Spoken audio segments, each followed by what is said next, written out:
Damn. Some of the folks out there, listeners and viewers that are opening a business or have a job that they're trying to get, or they're in a job, and maybe some of the, what we'll talk about today relates to them, and it can help them, and it can help them better themselves and take it to the next level. So I know you had some questions lined up, John. I'm always super excited to get interviewed. I love to talk. So go ahead. So, with pivotal people in your life, this is some stuff that I've been thinking about. Right. And I think as you go through your pod and the YouTube channel, like, people will gravitate towards you as maybe one of their pivotal and mentors, through their life and some of their adversity. But like, who's your pivotal people or person? Like, who do you learn from? Who do you gain traction and experience and motivation from? Where's your go-to guy or people?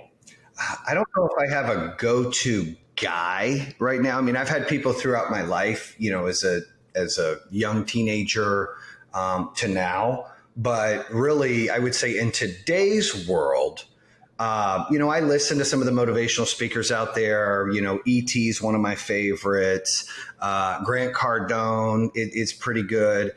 And, I listen and that helps get my juices flowing. But realistically, I think it's my team. It's, the executive team keeps me motivated and pushing and driving. My family, our employees. I learn things every day from somebody. I don't know everything. You have to be a sponge. I've got a great CEO coach in Brian Elias that he helps keep me on track. We've got a great marketing company that we partner with, Sussman Agency, that keeps me motivated and track. I mean, there's just different aspects, I think, in having a pivotal person or people that are role models for me.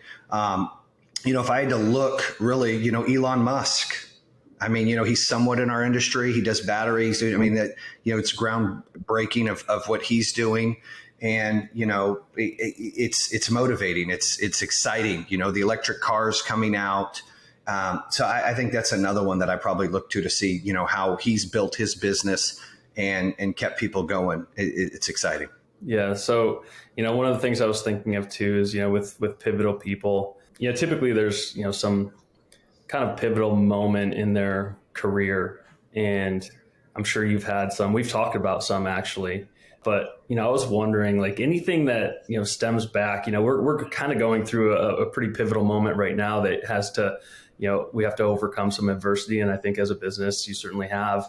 But like, reaching back, like, were you running a business during like the housing crash and, when society had its moments and, what was your reaction? How did you get through that? Like, let's talk about some of that stuff. Well, as a kid, and I was running a company, in 2008 when the housing crash happened. Right. But as a kid, I watched my parents, they're hardworking, their role model, my work ethic comes from them. My dad worked his ass off at AT&T. My mom worked, third shift, and she worked at a bakery. I mean, they always hustled and they worked hard. We didn't have a lot, but they busted their ass to get there. But my dad had a spending problem, probably still does. Filed bankruptcy. I mean, I hate to share it, but it's true, multiple times in his life. And seeing him work his ass off to have to file bankruptcy, we're moving all the time doing these things, made me learn that you got to work hard, but you can't piss away all your money, right? You can't spend everything. You can't overdo that. And I watched him overcome that many times, right? Many times that, he was having to deal with adversity where, he overspent, wrote a check his ass can't cash type thing. And, we found a way to get through, found a different house to live in, found, everything that he did. I could see some of that adversity, and when you see pivotal, role models, people that are going to make an impact in your life, you've got to see the good in them and you've got to see the bad in them of what you don't want to do and learn. With Kevin Klink, my business partner and one of my best friends for life, I saw early in '04 what he did good running a company in Arizona and what he did bad. Right. And I tried to learn from that and be better than that. And then when he came to work for me, he, would help on the marketing standpoint and short term of how we can overcome and do things. Right. And I would have the vision and, it was yin and yang and it was the opposite. So he was there as well. I also, when I was a kid, my dad worked blue collar, and there is nothing wrong with blue collar. That's what this country's built on, hardworking folks. But, that's just not my giddy up. I watched my dad bust his ass his whole life and move to North Carolina and get a crappy package and struggle his whole life. All those hours you put in and all that work, and you don't have a lot to show for it. And, him and my mom. And I hate that because I watched his good friend, late friend, Mike Roberts, open a video store in the mid 90s, early 90s, when it was cool, before Blockbuster and them, right? This was the biz. And he offered my dad an opportunity to open a sub shop and my mom a bakery. And my dad was nervous because my brother and sister had asthma, and he wanted the old faithful, right? The AT&T guaranteed paycheck. This is the right move. For him, it was the right move.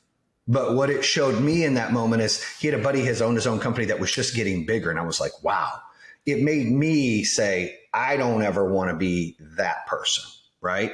And, I just did a podcast with Heather Monahan yesterday, and that one's going to come out and it's great. And she felt like she was built for corporate America forever.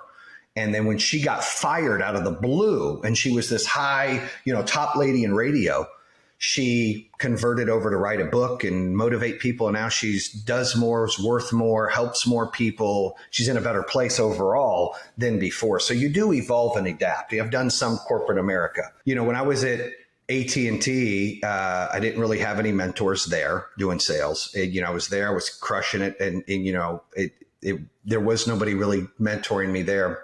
When I got to Verizon Wireless in 01, we just passed 9/11. I actually had my interview scheduled that day to go get that job. I was at another job.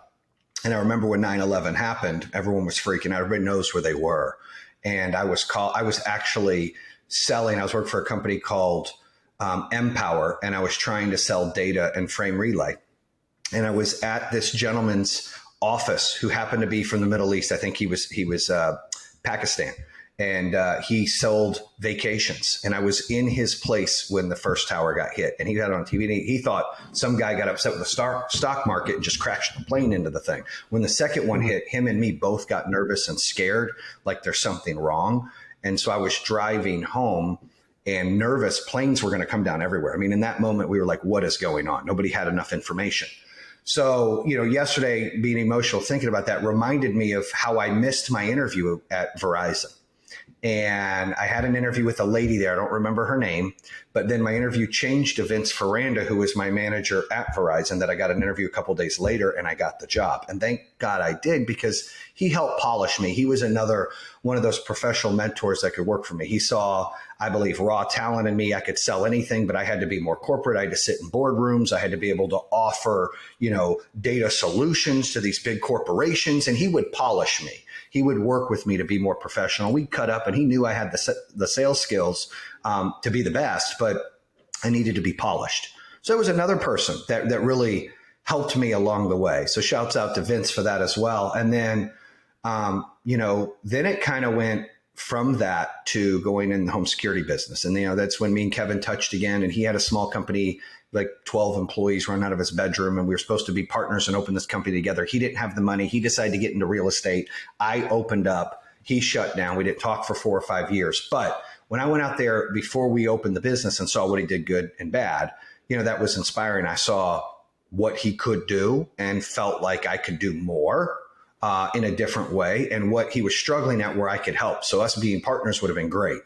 He kind of fell off for 4 or 5 years, went through some dark times. And then he came back to work for me in 09. Well, I opened the company in 05.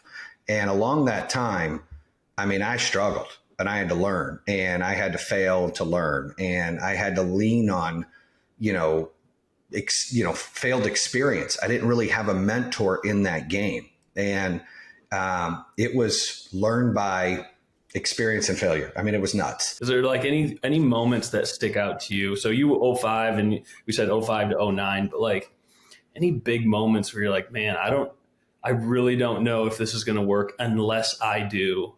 And I brought in different sales guys, and listen, I'm never bigger than anybody that works for me. right? I may be in a different position. I may have different attributes and skill sets that they don't. That doesn't make me better than anybody.